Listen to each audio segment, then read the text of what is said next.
Yeah, well, let's dig in. Hello, everybody. I'm David Cooks, and I tell you what, we know that paralysis can take on many forms. It can be physical like mine. It can be do anything you put your mind to. And what we try to do is feature stories that go from difficult places to fulfilling purpose. What seems impossible. Coach Jim Johnson is a very successful basketball coach. He's an author of a wonderful book called A Coach and a Miracle. It may knock you down, but don't let it stop you. And he's been working in the area of autism and leadership and has become an expert on how to teach organizations and people how to win in life and athletics and everything else. My first 19 years as a head coach, we never made it past the semifinals. Mm-hmm. In my last 11 years, we made the finals 8 times and won 6. And, they'd ask me, how do you stay there? And I really think it's growth. What I see too often between teams, athletic teams or businesses, is they'll have a great year and then they'll say, you know what, we're good. We're just going to keep everything the same. Got so much to give, a lot of life to live. You must go from paralysis to purpose.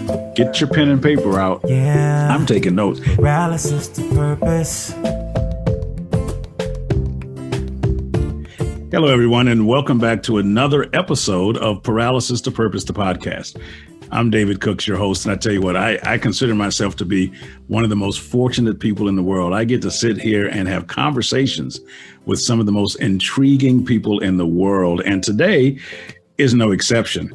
This guy was one of the first people who reached out to me after I wrote my book and actually did a review for me and helped kind of get me out there in the speaking world and in the book world. And we've communicated here and there over the last couple of years and so, and with me starting a podcast, and I put something out there on social media about if you know anyone that would be a great guest, send me a DM. And he sent me a DM and said, I'm a great guest. You know what? That's the kind of guy I need to have on the show. Coach Jim Johnson is a very successful basketball coach in the Northeast. He's coached for over 30 years. He's known as the turnaround coach. He's taken losing varsity programs, 3 of them, I think, and turned them into winning programs. Over that time, he's got 428 wins and 221 losses. That's a lot of games. That's over 600 varsity games. I'm not even going to talk about how many other games you coach, whether it was grade school, summer, AAU, whatever. But just to have that alone is noteworthy. He's an author of a wonderful book called A Coach and a Miracle. And we're going to talk a little bit about that today. It's life lessons from a man who believed in an autistic boy. And of those 428 wins, there is one that really stands out that has, I guess, differentiated Coach Johnson from many others. And he's been working in the area of autism and leadership and has become an expert on how to teach organizations and people how to win. And so without further ado, I'd like to just welcome Coach Jim Johnson to the podcast. Thank you, David. It's great to be here, and I'm looking forward to it. Let's go back and talk about that memorable night for you. Was it 2006, I believe, is when it was? 2006, yes. Yeah. So, I'm going to give you a really brief history of, when I got into coaching, my dream was to come back, and I live in a suburb of Rochester, New York, and I wanted to be a head coach in my hometown, which is Greece. So I was assistant in my hometown at a couple we have 4 high schools in our town. And after only 3 years as assistant, I became a head coach at a school about 20 minutes from where I grew up. And they were in our league. And although the program wasn't in very good shape, I thought, I was this Einstein of basketball. I was going to lead this team. It wasn't very good from the outhouse to the penthouse. And the great thing is that David, the reason I share this is because it really humbled me. After splitting our first 2 games, we lost 17 games in a row. Mm-hmm. And then I actually was let go from that position. And that was a really, really humbling experience in my life because but you know what, after reflecting, it certainly wasn't fun at the time. I realized a couple things. One, that I was fairly overconfident. Some might call it arrogant at 25, that I was a head coach. And I realized I had a lot to learn about coaching and leadership. And that really helped us get me straightened out. And that's really when I started to do a lot more with personal growth and started to study coaching and leadership and that type of thing. And the other thing is I use that as a real motivator that I will say never went away, that I had a burn in my belly, that I was going to prove that I could be an effective coach. And so the reason I did that, then actually, I got another job at a small school and actually turned the program around in 2 years. And then I got called back to my hometown and I became a head coach at one of my hometown schools. And their program was in dire straits. They had one winning season in the last 10 years. They had won 2 games in the previous 2 seasons. So we had a lot of work to do. And there, in our second year, we actually had a winning season. And I thought, oh my gosh, my magic touch, I'm good again. And then our third year, we plummeted down to a 2-19 record. And I realized that I still had some real work to do as I was developing these leadership strategies. We did end up where our last 3 years, we had 3 of the best years in the school. And then I took another job at our sister school because I always thought that was the best job for a lot of reasons. I won't delve into it. And there we had their program had a losing season before we took over, but they had some real success. They had won a state championship. They had a professional player named John Wallace play for them. And actually I coached his younger brother. So although John, the one that went to the NBA, his younger brother, I thought was going to be terrific like him. And he was about 5'8" in 6th grade, and he ended up being 5'10" instead of 6'9" like his older brother. So that changed things a little bit. That changes things a little bit. So anyways, well, we won right away at Athena, the school I finished at. But I hit kind of my 4-minute mile obstacle is that we kept losing our postseason tournament. The school before Greece Olympia, we had gotten to the semifinals 3 times. Then in my first 7 years, although we had winning records, we won a couple division titles. We, again, didn't even get to the semis. So finally, my 8th year, we got to the semis. And then the next year, to lead you into your question, I had a young man come into our program. His name was Jason McElwain. And I actually tagged him the nickname J-Mac because I couldn't pronounce his last name. So coaches do that stuff all the time. Yeah. I won't even go into the names that guys would be like, who are you talking to? I'm like, you. The only good news is I set it up when I told him that I thought we should call you J-Mac. At that point, Syracuse had a player named Jerry McNamara who played on the national championship team. And I said, well, Syracuse can have G-Mac, Athena can have J-Mac. And he liked it. He bought into it. So anyways, J-Mac was on the autism spectrum. And this was back in 2003. So I didn't know that much about autism. I mean, we had some students, but it wasn't, the information was still a lot unknown. Yeah. And Jason was what they consider high functioning, but, he definitely had his challenges. He was learning disabled as well. And he tries out for our JV team and he doesn't make it our team. And I got to give a lot of credit to my JV coach because he came to me and he said, Coach, Jason's not a good player. And he was very small in stature. He was probably 5'6", maybe 100 pounds soaking wet. He goes, but I really think we should keep him in the program because I think he just loves basketball. He loves the kids in the program.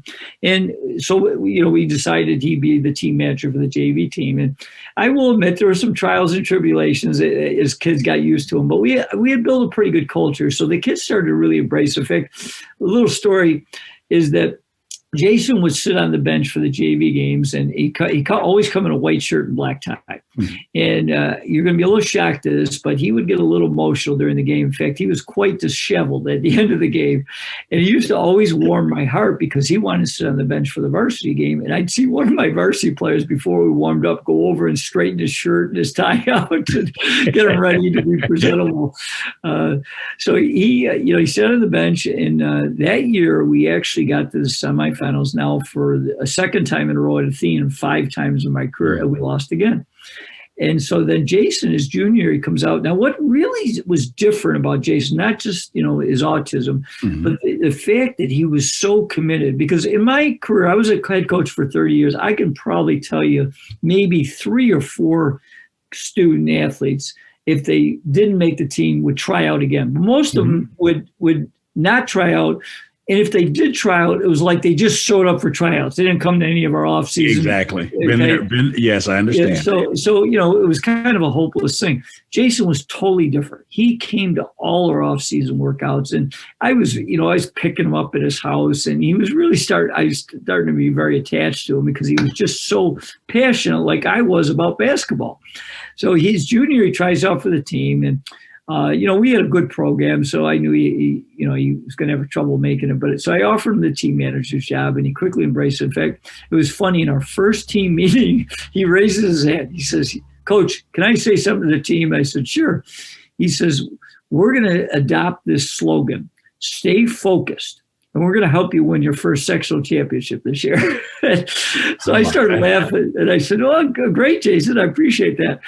So we have another good season his junior year. We get to the semifinal now for the 6th time, and we lose at the buzzer to our crosstown rival, and we're just devastated. But Jason, I mean, his resilience was just amazing because the next day he's in my office. "Coach, when we start open gym again?" I'm like, "Jason, we just finished the season. Let's calm down there." And but again, he came to all our off-season work, and so his senior year, he comes out for the team. And again, we had a lot coming back, so I knew his chances were very slim. But I brought him in and I said, "Jason, I got some good news and some bad news." And he says, "Coach, tell me the bad news first." And I said, "Well, unfortunately, you're not quite good enough to make the team." And this time he's visibly disappointed. His head kind of dropped down. You could see he was upset. And I said, "But I do have some good news." And his head pops back up and he says, "What do you got in mind, Coach?" And I said, "Well, for senior night." And he goes, "Well, I'm a senior." I said, "I know." For senior night, I would like to give you a uniform and hopefully get you in the game. And I kid my presentations that periodically he would ask me about that uniform. And of course, I defined periodically as about every other day. Yes, absolutely. Really, he didn't want you to forget that he was senior, and you said it, right? Right. So, well, Jason Senior, I really thought we had a chance to break, my barrier in winning a championship. We had a really good team. And we won our first 2 games. And then I talk about it in my book, and it's kind of a long story, so I'll kind of just say that we had some real issues. It was a lot with parents, but it affected the players, and it really divided the team. And, and it was interesting because that year ended up being the highlight of my life in coaching, and was also the first half of the season was the most difficult. In fact, I almost resigned. Wow! And if it hadn't been my wife and staff, in fact, a couple of my assistants came and said, "Coach, you always talk about when the going gets tough, the tough get going. You need to step up." And they woke me up, and I said, "Well, I got to do this. I got to take care of this." But because we were so divided, in our next 5 games, we lost 3. And we shouldn't have lost any of them. We just were not, we weren't in sync. And if anybody's ever been on a divided team, I don't care how talented you are, it goes south in a hurry. In a hurry, right? Yeah.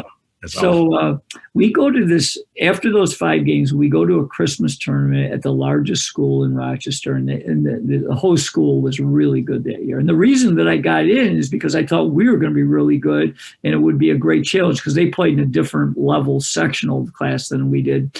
Right. So I wanted a challenge. Well, in the opening round, we barely win. And in the second round, or the second game, Fairport, the whole school, beats this team by like 40 points that we had played 2 weeks earlier and beaten in overtime.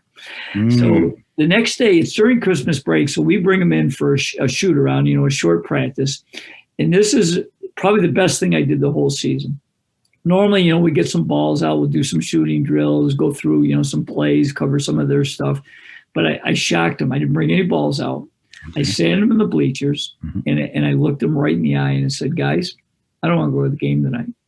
And they were like in disbelief. "What do you mean you don't want to go to the game tonight?" I said, "Unless we decide that, we're going to work together as a team, Fairport will beat us by 50 points tonight." But the best thing I did, something I talk a lot about leadership, and effective communication, was I gave them a little, talk, and it might have helped a little bit. But the best thing I did is I said, "Guys, you got to open up and tell us how we can unite this team, because if we don't do that, this season is going to go down the drain."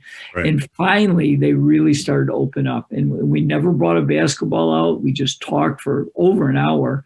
And, I can't say it solved all our woes, but you could tell there's a different bounce in our step. And it reflected that night. We actually played a great game against Fairport. We lost them in overtime, but, it showed what we could do. And then we got momentum. I mean, we won 8 out of our next 9 games. It wasn't perfect, don't get me wrong, but, you could tell that we were starting to, work for each other. And our talent was now starting to manifest in a positive way.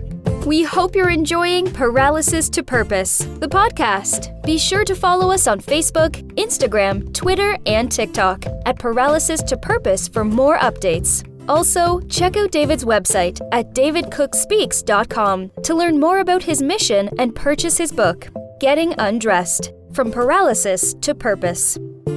Well, it goes into senior night. Senior night's February 15th. On the 13th, I give J-Mac his first jersey, and there was a rumor going around school that he slept in it for two straight nights. And so anyway, so senior night, for your listeners that don't, follow basketball too closely, for us, it's where we honor our seniors before the final home game. We bring their parents or guardians out.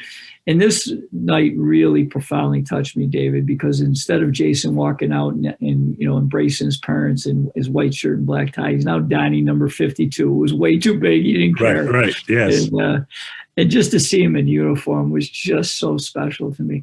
Well, the game begins, and we're playing, and we get ahead, and I'm getting everybody in, but I know I can't put Jason until I get everybody in. And so with just over 4 minutes to go, because my whole thought process was, I want to get him in with enough time so he could score a basket. I thought if he could score a basket, that's a memory he'll have the rest of his life. Mm-hmm. So with just over 4 minutes, I pointed to him. He nearly ran on the court. He was so excited. And then what happened next profoundly touched my heart and soul. I'm usually a pretty macho guy. Although I do cry at good sports movies, but usually I don't cry at my own basketball games I coach. But this was different. When Jason walked on the floor, our student body found, they call themselves the Six Men. They gave him a standing ovation, but what was so touching was, I didn't know this, one of our parents behind Jason and I's back, we didn't know this, made these pictures of Jason and put them on paint sticks, like placards. And all their students show all these pictures. And I had no idea this was going to happen. So I sat down, and tears literally start flowing down my face. I'm just so touched deeply. I'm like, wow, this is amazing. Well, Jason is now in his first varsity basketball game with just over 4 minutes. So the first time he touches the ball, he gets in the right corner. He lets a 3 go, and the crowd kind of stands in anticipation. It misses by like 6 feet. And as I kid people, I know you're not supposed to pray in the public schools, but I was praying, dear God, please help me get one basket. That's right. Well, next possession, he gets about a 10-foot shot. And this time it hits the backboard, and it hits the rim, and it falls out. And the crowd groans, but I'm thinking, all right, God's starting to listen. We're getting a little closer. And then the third possession, he gets the ball at the right wing behind the arc this time. He lets a 3 go, and it goes in. And the place just exploded. And I kid people, we have about 90,000 people in our town. There's probably 1,000 in our gym, but it sounded like 90,000. It was just pure bedlam. They scored a basket, and I'm thinking, God must be a basketball fan. Not only is Jason scored, he's got a 3-pointer. Can't get better than this. Then as a kid, people, unfortunately, it's now the late, great Kobe Bryant. But Jason's idol was Kobe Bryant. And I say this because in the next 3 minutes, Jason turns into Kobe. He just starts making shot after shot, and the place is going crazier and crazier. And so the two things I'll never forget, with a minute to go, at this point, he's got 4 or 5 baskets, and the place is just beyond bananas. It's just crazy. And I'm sitting there, tears still rolling down my face. I get a tap on my shoulder. I look behind me. It's Jason's mother. And she is just bawling her eyes out. And she gives me a big hug, and she whispers in my ear, Coach, this is the best gift you could ever give him, my son. What would you have done? Of course, I cried harder. And then how the game ends is like a Hollywood, other than the fact that, it wasn't a game-winning shot. But Spencer Port, our opponent that night, I want to give kudos to their coach and their players. They were great sports. They scored with about 10 seconds to go. And our player takes it out. Normally he throws it right to our point guard. But for some unknown reason, he throws it right to J-Mac. So J-Mac's dribbling down the court. And I'm really kind of thinking, the crowd's going crazy. They'll just let him walk in. He'll, make a layup in the game, whatever. Oh, no, he just kind of takes his time. I look up, now the clock's ticking. It's down like 3, 2, 1. And all of a sudden, Jason pulls up like a foot or two beyond the arc. And I'm like, oh, my God, Jason, don't shoot from that. It's way too far. He launches this rainbow and swish. I look over, our student body runs on the floor, our players run on the floor. I'm thinking, oh my gosh, I'm living the movie Rudy. This is unbelievable. And then the interesting dynamic, Jason's parents, his dad is 6'6", and his mom is 5'2". And I see this little lady bobbing through the entire mass of people, and she gets to Jason, gives him a big hug. And then our players put him up on their shoulder. He's got the game ball over his head. And I'm thinking at this point, I have no idea how many points he has. I know he has a lot. And our public address announcer comes on and says, the leading scorer for the Trojans tonight, J-Mac with 20 points. That's and I'm thinking, crazy. Oh my gosh, if he'd played the whole game, he'd scored 160, 20 points every 4 minutes. And it was truly, and there were so many life lessons, but I want to share two that really came out that, and one was that was so neat, because I call it the essence of teamwork, is that, because we had so much difficulty during the season, I knew the players liked Jason, but I wasn't sure how they were going to respond. Plus, people have got to remember, and you understand this better than a lot because, you're a coach, is that there were 4 guys out there that normally don't play much, right?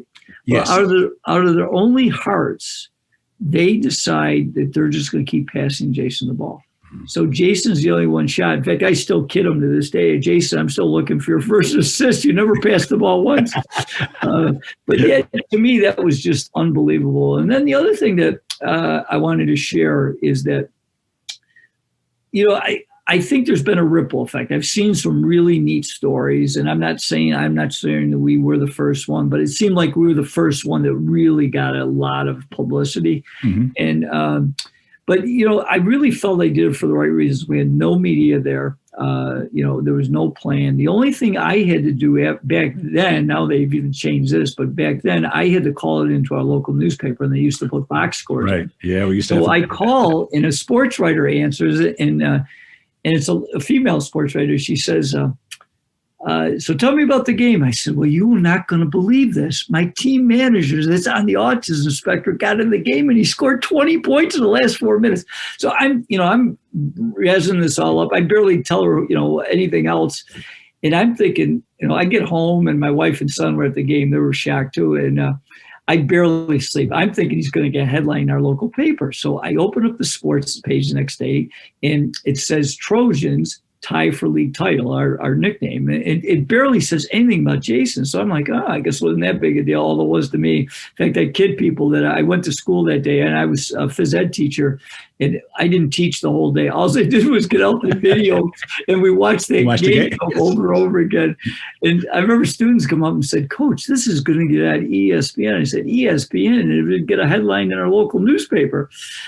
Well, actually, that's where I thought it would end, because I would not have, as much as it touched my heart deeper than any other experience I've ever had in coaching. That wasn't my intent. I wasn't trying to get any publicity. What I didn't know is Jason's speech pathologist had worked with Jason for 4 years. He had never come to a game. I barely knew him. And he never come down to the gym or anything. He came to the game because Jason told him he might, get in. And he was so touched that he actually called one of our local TV stations the next day and said, Coach, or to them, he said, you've got to come and borrow the video from the coach. This is the best thing I've ever seen in sports. And they did, and I lent it, and they showed it that night, and it got such a nice local following that we had 3 local TV stations come in. And then one of our sports directors called me that night, and he says, Coach, this is amazing. Do you mind if I send it out nationally? I said, no, it'd be fine. Well, we're going into our February break. Our season had ended, but we're going into postseason. And it's a quiet weekend. So I thought, maybe he sent it out, maybe he didn't. I have no idea. I thought that was what would end. So Monday morning, because we didn't have school, I'm getting up and we're having a morning practice, and I'm just about to leave the house, and the phone rings, and it's CBS Evening News, and they normally don't call the house. They don't? And I said, they said, Coach, we heard about the game. We want to come in and do a story about it. Well, they did. And by the end of that week, as we're preparing for the second tour, Thursday night, we were on, national news, CBS Evening News. The next day, on Friday morning before practice, we were interviewed by CNN, Good Morning America, and ESPN. And it was just from there. And of course, now we're trying to prepare for this title, and the media attention is just out of control. I would come home, because that week we weren't in school. So, the school might have been getting calls, but no one was there. Right. So my wife is going crazy, and she told me she wouldn't pick up the phone again. But then she saw Oprah's show call, and she did pick it up for that. So Tuesday night when we come back is our semifinal game. And that's my big stumbling block, my 4-minute mile. We've never won it. Yeah. And the crazy part is one of the things that I did, well, I guess we'll talk a little bit about leadership, but is I was always big on leading by example, but I was doing a lot of reflecting, losing all these times in the postseason tournament. And what I realized through all this is that during the postseason, I was a different coach, and unfortunately a different coach in a negative way. I was putting so much pressure on myself that, of course, who else was I putting a lot of pressure on? My team. And as much as they badly wanted to win, they just, they were playing tight, and we were losing these close games. So I really decided, that I had to change, because I was, not to say I didn't ever get emotional in a game, but, I was always more of a positive guy. We can stay strong together, but not during the postseason. I was like this Mr. Negative. Uh-huh. So I decided I got to be positive. So I, in the semifinals, we're up by 10 at halftime. I'm thinking, oh my God, we're going to break the barrier. We blow the entire lead. We're actually losing in the fourth quarter. And, but this time I was different. I held my composure. I encouraged them. I said, we can do this. And they responded, and we actually came back and won the game. So we're going to the finals. And that was on Saturday night. And Saturday night, now we play usually at a downtown arena. It's a decent size. It seats about 10,000. Mm-hmm. But basketball in our area, people like it, don't get me wrong, but it's not like, over the top in some other, like a state. So, for a championship game, usually we'll get 3, 4, sometimes 5,000. It would be like half full. We walk in the arena on Saturday night. And of course, we were getting so much of this following. It's sold out. There's over 10. It's just packed to the gills, And so, and I'll never forget this, because I walk in and with the team, and Channel 8's there, and they said, Coach, can we interview? And they asked me a few questions. Then they said, can we interview J-Mac? And I said, sure. So he's sitting in the first row. I was down on the floor. And I turned, I said, J-Mac, Channel 8 wants to interview you. He stands up. He says, Coach, it's time to get focused. No media interviews. I love it. I love it. So I think we're ready, right? First championship game I ever coached, we're down like 14-3 after 4 minutes. And I'm like, oh boy, that pregame speech didn't work. But again, David, I just did a much better job. I kept my cool. And so to close the story, we ended up tying the game with under 2 minutes to go. And then, we had a shot clock back then. I think it was 35 seconds, maybe 45. I can't recall now. Time's going by me now. Mm-hmm. But we got the ball late in the game, but we couldn't hold it for the last shot because of the shot clock. So we ran it down to about 15 seconds, and my point guard penetrated in with tie game. He throws it out. Now, here's the irony. Throws out to one of our guards. His name was Steve Kerr, not the guy that's the Golden State coach, but another Steve Kerr. And Steve makes a three-pointer. And so we're up 3. Our players, they come down, flying down. They fog up a 3. It doesn't go in. I'm kind of standing. All of a sudden, I get tackled by my JV coach. We had won the championship. Because we were still getting a lot of publicity. We lost in the state tournament, so that ended the season in the next game. But was 4 months later, J-Mac is now at the ESPYs. He's up for the greatest sports moment of the year.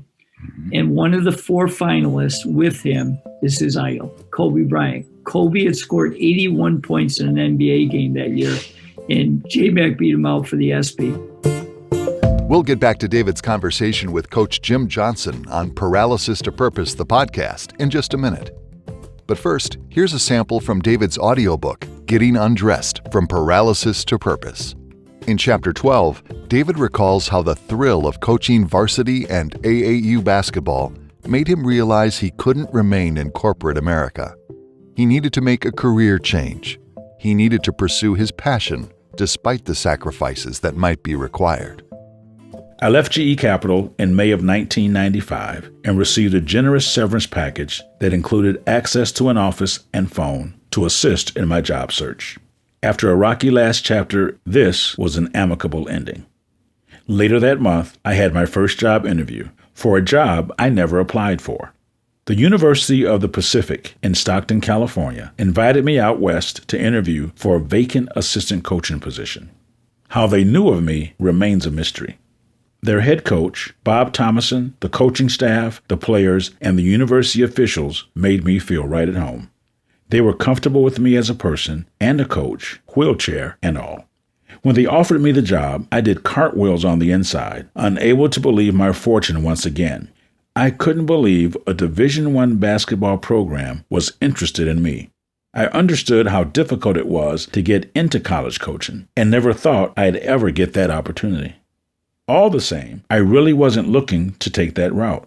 I had just started a rebuild at Darien, and the Stanford Express was full steam ahead. I'd have to say bye to both of them. And then there was another caveat. The NCAA had placed a cap of a $10,000 salary for the position I was offered. When I left corporate America, I assumed I'd be taking a pay cut, but all the way down to $10,000? In Stockton, California, which had a higher cost of living, would I be able to support myself? It couldn't be about the money. This was yet another crossroads, another question about how much I'd be willing to sacrifice to pursue my passion. That's David Cooks narrating his book, Getting Undressed from Paralysis to Purpose. It's now available to purchase from Audible and Apple's audiobook store. Now, let's return for part 2 of David's conversation with Coach Jim Johnson. Well, welcome back. And we're going to pick up a little. There's a couple of things you talked about that I want you to share a little bit about. I can relate as a coach. For those listeners, some of you don't know, I've spent almost 30 years coaching, not all of it as a head coach. And some of the experiences that you were talking about, Jim, I understand. And I want to talk about losing 17 in a row. I had a winless season where we went 0-20. And for me, it was probably one of the most rewarding from a professional development standpoint out of all the years that I coached, because I learned a lot of things about how to keep things afloat and how to, keep guys motivated and stuff like that. Can you talk a little bit about what you learned during those losses? Because I think that we don't, in general, embrace the process. Mm-hmm. This was part of your process to getting to finally, starting to win these things. So could you share a little bit about that? Yeah. So, that's a great question, because certainly when I was going through it, I wasn't looking for life lessons. And what really helped me immensely, I remember a wrestling coach, the head wrestling coach, come in and watch a few minutes of one of my practices. Mm-hmm. And he said something that at the time I didn't agree, but he was so right. Mm. He told me, he said, "Coach, your players aren't very good," which I knew. And he said, "But you know what? You're spending too much time trying to come up with magical plays. You got to spend more time on fundamentals." And it was great, because here's the wrestling coach. I'm thinking, what the heck does he know? But, the thing is, he had been a pretty successful wrestling coach. So he knew, that foundation, that you got to have the fundamentals. And he was so right. And of course, I didn't embrace that until I, really got another opportunity to be a head coach and realized that, that foundation. And then the other thing, it really launched me into my own personal growth, where I really became avid. That's where I really became passionate about leadership, because I was like, you know what? I failed And when I started to really understand that, you know what, I got to learn how to be a leader, how to run a team. In fact, I said this to somebody the other day, you know, because often I'll, you know, the young coaches I'll talk to, and they're so into, like I was, you know, like, hey, do you got a great play or a great drill for this? Yeah. And I said, you know what? Yeah, I do. I could give you a good play or I could give you a good drill. But you know what? I'm going to tell you right now, if you want to be a successful coach, you got to learn how to be a leader and you got to learn how to unite a team for a common goal. And if you can't do those two things, you know, you're going to struggle. I think it was something like after my first 6 or 7 years in coaching, I was something like 40 games under 500. The more that I started to study leadership, with the idea that I always wanted to get better in understanding the game of basketball. By the end of my career, I gained a lot of confidence that I was good at both. And I think that's, you know, the people that I think are successful long, you know, for long periods of time, develop some leadership keys and some core values that they stick to. I often ask business coaches, you know, coach, how do you stay at the top? Because in my last 11 years, after my first 19 years as a head coach, we never made it past the semifinals.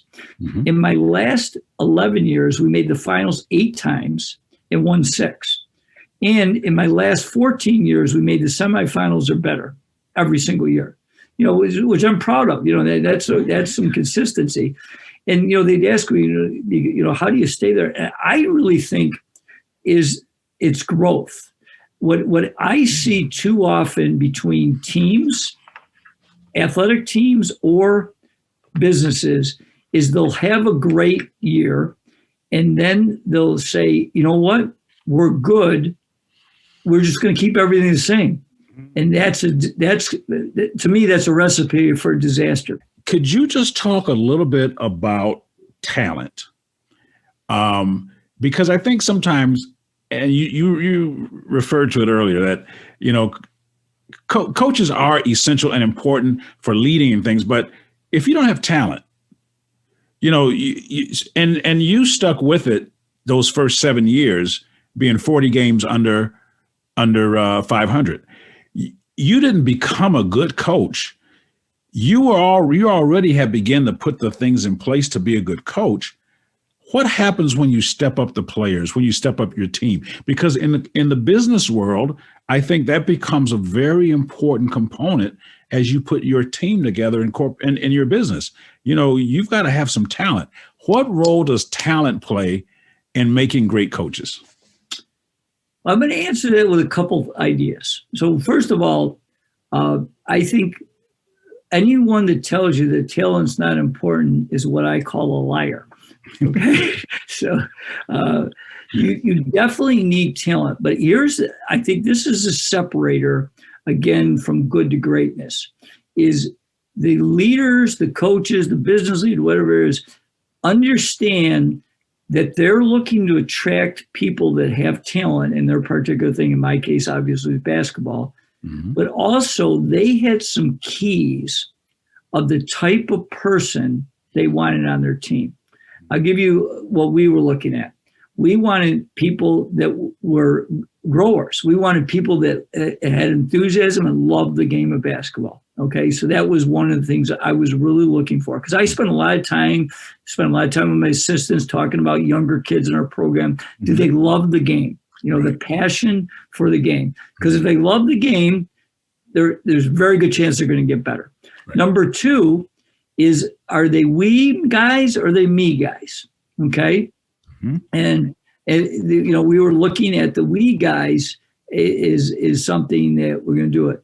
And the third thing is a combination of humility and the ability to care about others. And so those are the things that really help me as a coach, because as I said, you know, I was always looking to get talented players. We need talented players, but we also wanted to embrace, are they going to keep getting better? You told the story about your team that was divided, and it reminded me of the best year that I had at Marquette High School was a year where we were 3-5 and we couldn't figure out what was going on. And we went into a room and closed the door and no basketballs. And I began to ask questions like, what can we do? What's wrong? And the same kind of thing occurred where all of a sudden there were things I needed to do that I thought I was doing. There were things that they needed to do.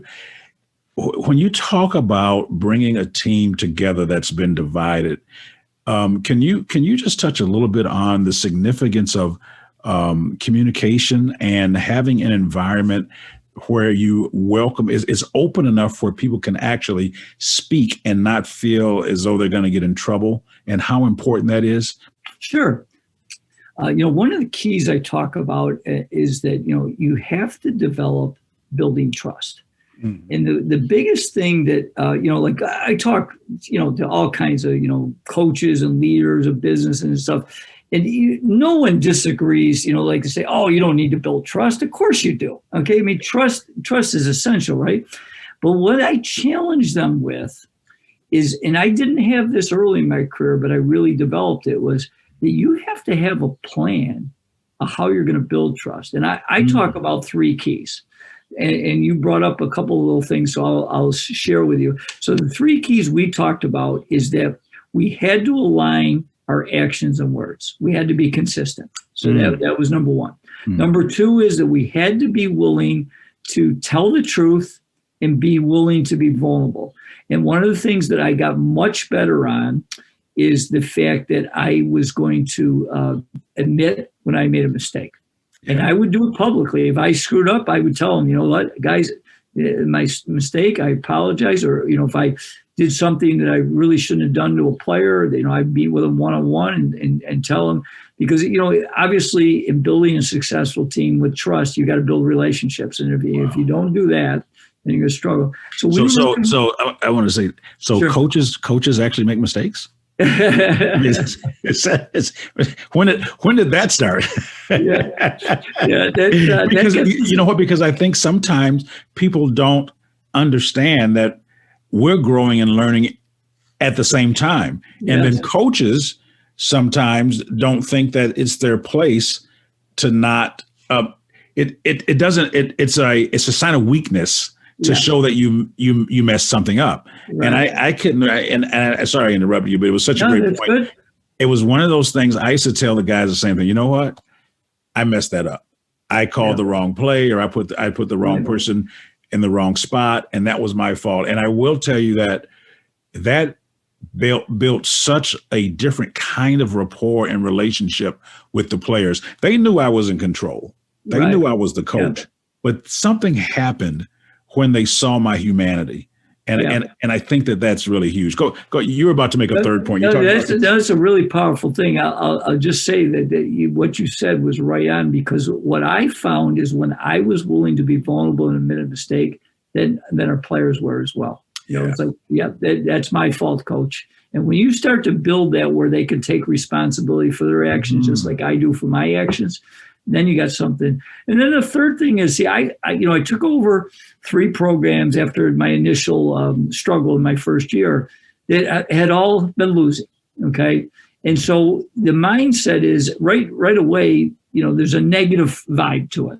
Yeah. So one of the things I believe you got to bring as a coach, one of my favorite, I used to give our kids a quote every day, and it's actually in my tagline now. I say it in a lot of my speeches: attitudes are contagious. Is yours worth catching? Is there anything that you would like to leave our audience with before we sign off? I mean, we've unpacked a lot of things, and what would be something you would like to leave with the audience? Yeah, I think the 2 things I'd like to reemphasize is that I just think it's really important that you have clarity of why you put on this earth. So I think really I would encourage everybody to really understand and start to really think about what are your most core values, and are you living them consistently? And then the last thing that I'll say is twofold, and it has 2 parts to it. And the one is that I just think the world is a better place when people respect each other. So, you're not going to necessarily like everybody the same. I understand that. but the ability that you're going to treat every human being with respect. And then the last thing I'll say along those lines is that I just think, it's the law of the universe, but we forget it too often. And that is that, be a giver before you think about being a taker, and the more that you can serve others and help others, that's what greatness is for me, is the ability to just find and seek ways that you can help and serve others is really a powerful thing. If people want to get a hold of you, and you guys need to get a hold of this guy, have him come and speak and do different things. I need to partner with him myself. How do we get a hold of you? So it's CoachJimJohnson.com. That way I wouldn't forget it. And on my website, I've got I do have a free monthly newsletter that's a life lessons. I do a weekly blog that you can sign up for. I also have a YouTube channel, and you can follow me. I'm on YouTube, I have a YouTube channel, but LinkedIn and Twitter and Facebook, and also I've just started Instagram. That one I haven't quite figured out yet, but I'm working at it a little bit. So you follow me, and if I could ever help you, I was doing live events until COVID hit, but I have pivoted. I'm actually have a home studio, and I'm proud to say I'm doing virtual. I'm hoping at a point where I think virtual is going to stay to some degree for the rest of our lives. But I think at the other side, people are really looking forward to getting back to some live events. And as I am, there's nothing like getting in front of an audience and try to make an impact with them live. But if I can help people, and I actually, I didn't tell you this, David, but I did partner with a local college professor, and I'm writing a second book, and our focus is going to be on working on helping young and emerging leaders. So my pleasure. I want to keep growing our relationship, David. You're a good man, and it was a pleasure to be with you today. Great. Well, until next time, this is David Cooks reminding you that your ability to endure is always greater than your willingness to endure. You can do anything you put your mind to. Thanks for tuning in to Paralysis to Purpose. Don't forget to follow us on social media at Paralysis to Purpose on Facebook, Instagram, Twitter, and TikTok.